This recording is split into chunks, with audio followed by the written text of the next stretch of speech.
सरगम, हमें तेरी परवाह थी, इसलिए तुझे हर मुश्किल से दूर रखते थे, वरना बाहर की दुनिया तुझे तंग करके मार डालती। तुम थे क्या ये डिसाइड करने वाले? हाँ, तू थी क्या? तुझे क्या पता मुझे सताने वालों के साथ मैंने क्या किया था? जब सरगम के गंजेपन से लोगों ने उसे इतना तंग किया तो उसने बैग में रखा कंपास निकाला और किसी को आंख, नाक, कान, मुंह, गले हर जगह इतना मारा कि खूनम खून हो गया। सरगम दौड़कर घर आई। वो आईने में देखती है कि उसके मुंह पर खून लगा था और उसके हाथ भी खून से सने थे। वो बाथरूम का दरवाजा बंद किए उसे घूर रही थी। सरगम बिटिया, बता तो, कुछ तो बोल, फिर से तंग किया क्या उन लोगों ने तुझे? हाँ, मैं कल रिमझिम को उनसे बात करने भेजूंगी, तू डर मत, आजा, बाहर आजा। मजा आया। आज के बाद मुझे परेशान करने वाले का यही हाल होगा। वो शर्मा जी का बेटा याद है? वो अचानक से हकलाकर बोलने लगा था। हकलाने से पहले मुझे गंजी चुड़ैल बोल रहा था साला। बस क्या, उसकी जीभ को मैंने ऐसा करंट का स्वाद चखाया कि अब गंजी भी ठीक से नहीं बोल पाता। खौफ बने रहना चाहिए गाइस। इसीलिए तो ये हमारी बॉस लेडी है, नफरतों की रानी, सजा देने वाली Yamraj. Boss lady, boss lady, boss lady. बस शांत हो जाओ। अभी मेहमानों की बातें भी तो सुननी जरूरी है ना। तो गाइस, तुम लोग बस रिएक्शन ही दोगे कि मुंह भी खोलोगे? सरगम, अगर तुम जानती थी कि ये जय है, फिर भी मेरे साथ ऐसा क्यों? क्योंकि मैं जान गई थी ये बात कि अमर मर चुका है और वो वापस नहीं आएगा, समझी? यानी इस बार भी मेरी किस्मत में ही त्याग और ठगना लिखा था, पर हर बार मैं ही क्यों? माँ की हिम्मती बेटी कौन? रिमझिम। बोल्ड कौन? रिमझिम। सुंदर कौन? रिमझिम। समझदार कौन? रिमझिम। बाहर का सारा काम कौन करेगी? रिमझिम। तो मैं कौन हूँ? घर की काम वाली बाई, बस, है ना? लेकिन जब मुझे प्यार मिला तो लगा इस बार तो मैं तुझसे आगे ही निकल गई हूँ, मगर देख मेरी माड़ी किस्मत को, ससुरा प्यार मिला तो वो भी उस चेहरे का जो तेरे पास पहले से ही था। ये कैसा इंसाफ था भगवान का, जो मैं कभी भी तुझसे आगे ही नहीं जा पा रही थी। मैं पागल हो गई थी, दिमाग फटने लगा था मेरा ये सोच सोचकर कि हर बार मेरी ये कमीनी बहन मुझसे आगे कैसे निकल जाती है। भले ही इस जय का और मेरे अमर का चेहरा सेम था, लेकिन दोनों का रहन सहन एकदम अलग। जय कितना स्टाइलिश था और अमर कितना सादा, और इसमें भी बाजी तो तूने ही मारी थी ना। और तब बना ये हॉल ऑफ हेट और मैं नफरत की लेडी। या हर बाजी मेरी है। ये जो लोग हैं इनको पनाह मैंने दी है ताकि ये भी अपने भीतर की नफरत भर भर कर निकाल सके। अब सब बाजी मेरे हाथ में। देख रिमझिम, देख, तू हार गई। पर प्यार कोई खेल नहीं था ना सरगम, जिसके हिस्से में जिससे प्यार लिखा था वही मिला। कौन सी जीत, कौन सी हार सरगम? तो क्यों इतनी नफरत बसाए है दिल में अपने? हम दोनों के हिस्से में प्यार ही लिखा है बस। सही कहा। बात अगर हिस्से की आ गई है तो ठीक है, फिर तो तुझे भी बता दूं कि वो सरगम जो लड़ना भी सीखी है और अपना हिस्सा चुनकर छीनना भी। अपना जय तूने मुझे दिया ना, मैंने तुझसे छीना था, समझी रिम्मी? वो प्रेगनेंसी वाली बात ध्यान है? अरे वही जिसकी वजह से मेरी मदर इंडिया बहन ने अपने प्यार का त्याग कर दिया था। उस डॉक्टर को झूठ बोलने के लिए मैंने खूब पैसे दिए थे, और देख मेरे पैसे तो तभी वसूल हो गए जब मुझे माँ बनता देख तूने अपने फ्यूचर बच्चों के बाप के साथ मेरी शादी करा दी। कितनी पागल थी तू।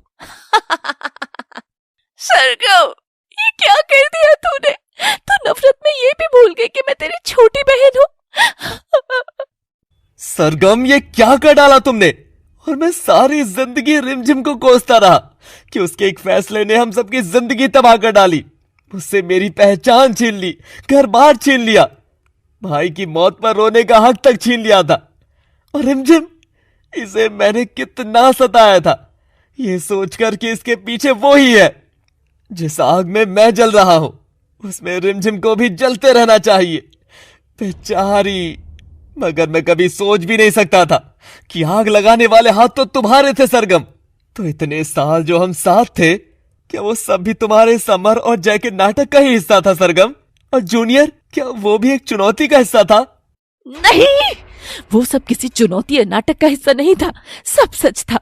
हाँ जय, ये बीती 5 साल की जिंदगी में तुम्हारा नाम छोड़कर बाकी सब सच था। तुम, मैं, हमारा जूनियर, छोटी फैमिली, हैप्पी फैमिली। और क्या चाहिए था हमें? तुम्हें लगता है मैंने तुम्हारी पहचान दबी रहने दी थी? नहीं नहीं, कभी नहीं। जब भी तुमने मेरी गोद में सिर रखकर नींद ली, मैंने तुमको सहलाकर अमर नहीं, बल्कि जय ही पुकारा। प्यार करने लगी थी तुमसे, बहुत प्यार। मेरे लिए तो तुम हमेशा से ही जय रहे थे, लेकिन फिर ये मेरी चांडाल बहन ने आकर मुझे फिर से मेरी औकात दिखा दी। तुम दोनों फिर से करीब आने लगे, है ना? अब बताओ, मैं अपने पति को किसी गैर औरत से लिपटता झिपटता देख सकती हूँ क्या? हाँ बोलो। सरगम, ये क्या हो गया है तुझे?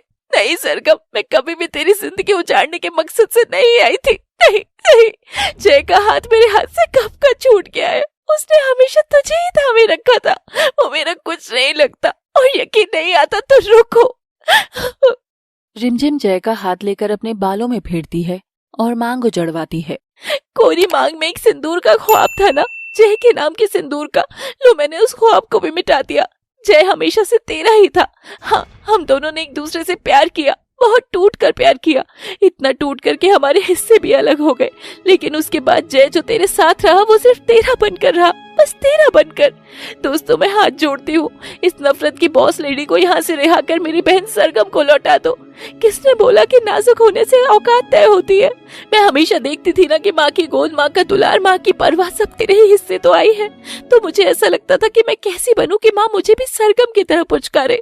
तो इतनी प्यारी थी ना सरगम कि कहीं भी बच्चा होने पर दुआओं के लिए तुझे बुलाते थे, मुझे नहीं, क्योंकि असल मायने में पवित्र आत्मा तेरी थी। मैं तो लौटा सरगम, मेरी बहन लौटा। सरगम थोड़ी नरम होने लगती है। उसकी भी आंख भर आई थी। तभी सिर झुकाए हुए देव के मुंह से भी शब्द फूटते हैं। हाँ सरू, लौट आओ। जानती हो, मैं तुम्हें कहता था ना कि कहानी वाली लड़की जैसी हो तुम, जो चले तो हवा चले, जो जमीन पर कदम भी इतनी नाजुकता से रखती है कि चींटी भी ना मर जाए। वो सरू ऐसी हो गई। नहीं सरू, नहीं, नफरत की आग ने बस लोगों को जलाया है और कुछ नहीं। उस दिन मैं भी ऐसे ही जला था। सरू, ये तो अमर बोलता था। सब देव को हैरानी से देखते हैं और देव उनकी ओर देखकर मुस्कुराता है। हाँ, मैं वही हूं। क्यों, क्या हुआ? नहीं पहचाना मुझे? मैं भी नहीं पहचान पाता खुद को अक्सर। वो हादसा ही कुछ ऐसा था। उस अमेरिका की सड़कों पर मैं तेजी से ड्राइव कर रहा था ताकि सरगम के लिए कुछ अच्छा गिफ्ट ले सकूं कि तभी डैड का कॉल आता है। कहाँ हो? डैड, वो मैं बस शॉपिंग के लिए।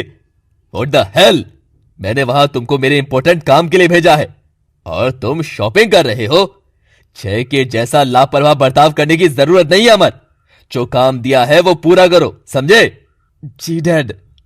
अमर मायूस होकर फोन रख देता है, मगर एक आग तो उसके सीने में भी जल रही थी। जय जय जय, हरदम जय ही सब करे। उसे ही अय्याशी की छूट है, घर देर से आने की छूट है, लड़कियों तक पटाने की छूट है, न मीटिंग का दबाव, न बाप का काम संभालने की चिंता। जय बस आराम करे और मैं अपनी गर्लफ्रेंड के लिए गिफ्ट तक नहीं ले सकता। हाँ, इस जय को तो मैं जीना हराम कर रखा है इसने। भगवान, तूने क्यों दिया मुझे एक भाई, क्यों? हाँ। और अमर इतनी तेज ड्राइव करता है कि उसकी कार का एक्सीडेंट हो जाता है। अमर इतना जख्मी था कि सीधे कोमा में चला जाता है। उसका पूरा चेहरा डैमेज हो चुका था। खबर फैल गई कि अमर की डेथ अमेरिका में ही हो गई। फिर जब जय ने अपने बाप को छोड़ दिया था तो उसके डैड भी अमेरिका चले गए। किसी तरह वहां उन्हें पता चलता है कि अमर मरा नहीं है, मगर उन्होंने अस्पताल में जब अमर का चेहरा देखा तो वो देख न सके। अमर का पूरा चेहरा फूट चुका था, सड़ रहा था, खराब हो गया था।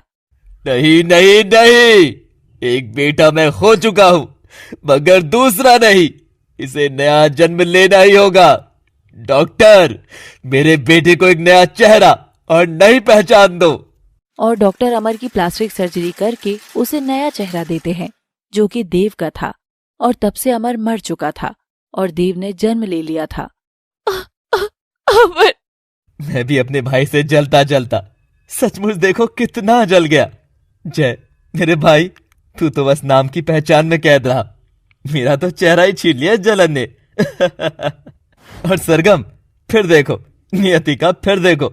मैं नहीं जानता था कि जिस रिमझिम से मैं अमेरिका में मिला था वो सरगम की ही बहन है।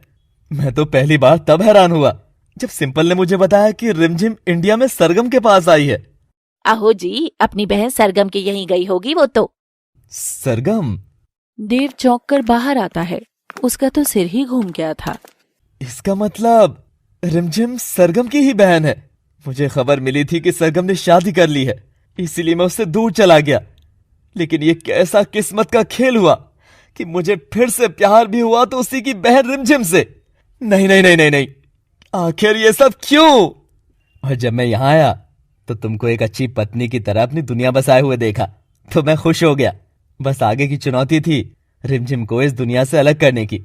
जय और रिमझिम को भी मैं दूर रखना चाहता था हर तरह से, क्योंकि उनके करीब आने से तुम्हारी जिंदगी भी तबाह हो जाती। मगर तुम इस तरह से नफरत की आग में इतने सालों से जल रही थी, ये मैं नहीं जानता था सरगम। मुझे कार से सरगम ने ही कुचला था। मेरी वो छुई मुई वाली सरगम लौटा दो, मुझे लौटा दो ना, मुझे वही पसंद थी। इस सरगम से डर लग रहा है हम सबको। प्लीज वापस आ जाओ। हाँ सरगम, वापस आ जाओ, मेरी बनकर लौट आओ। प्लीज जीजी, मेरी बड़ी बहन बनकर लौट आओ प्लीज। और इस बार तुम बड़ी ही रहना, मैं चुई मुई सी छोटी बन जाऊंगी। बस करो तुम सब। ऐसे बोलकर मुझे और जता रहे हो कि मैं कितनी बुरी हूँ। तो ये सच है, मैं बुरी ही तो थी जो अपनी बहन से जलने लगी, अपने ही पति को एक चाल बनाकर चलने लगी।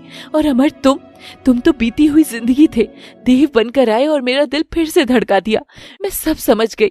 लो, छोड़ दी नफरत, मर गई इन सब की बॉस लेडी। अरे कमलो, तुम भी जाकर अपने परिवार के मसले सुलझाओ, बात करो, क्योंकि नफरत को दिल में पालने से आदमी जलता है, मगर अगर बात कर ले तो शायद वो जिंदा बच सकता है। आजा मेरी बहन, मुझे माफ कर दे, मैंने तुझसे बहुत कुछ छीना ना। सरगम रिमझिम को सीने से लगाती है। दोनों खूब रोती हैं। आखिर में देव बनकर ही सही, जय को अपना भाई अमर वापस मिल गया था। साथ ही उसकी पहचान जय भी वापस मिल गई थी। दोनों भाई कसकर गले लगते हैं। तभी रिमझिम आकर जय का चेहरा सहलाकर उसका माथा चूमती है। तो प्रेमी का अलविदा किस। हम पर कहानी शुरू हुई थी और हम पर भी खत्म हो गई जय, लेकिन अंजाम में हम तुम साथ नहीं है। शायद यही नियति है, किसी ने किसी का कुछ छीना नहीं, बस ये नियति थी कि जिसको जो मिला इस तरह मिलता रहा। जय भी खुश होकर रिमझिम को गले लगाकर आखिरी विदा लेता है और सरगम को कसके सीने से थाम लेता है। मुझे मेरी वही साथी चाहिए, बस मेरी सरगम, मेरी जूनियर की माँ, और कुछ नहीं। I am sorry. जय ने सरगम को माफ कर दिया था। रिमझिम देव के पास जाती है। वो रो रो कर उससे गुजारिश कर रही थी। तुमको अमर बुलाओ या देव, नहीं जानती। बस ये अमर देव के फेर में मत उलझो। मैं बस तुम्हारा देव ही हूँ और रहूंगा। ओ देव, आई लव यू देव। रिमझिम देव को कस के गले लगाती है। एक सेकंड, ये सब कहीं तुम जय को दिखाने के लिए तो नहीं कर रही ना? हाँ हाँ देव, तुम भी ना। अब किसी को कुछ नहीं दिखाना, बस जिया का डैडी बनना है तुम्हें, इतना प्यार देना है जिसके तुम हकदार हो। और इस तरह से सरगम जय से और देव रिमझिम से हमेशा के लिए मिल गए। देखा दोस्तों, जिस कहानी को एक होना होता है वो एक होकर ही रहती है। हाँ, थोड़ा समय लगता है। तो कैसी लगी आपको हमारी ये कहानी? कमेंट में जरूर बताएं। कोई सवाल या कंफ्यूजन हो तो वो भी पूछें। अब जल्द ही मिलते हैं नई कहानी के साथ, केवल लव सिटी पर। Thanks for watching. Please do like, share,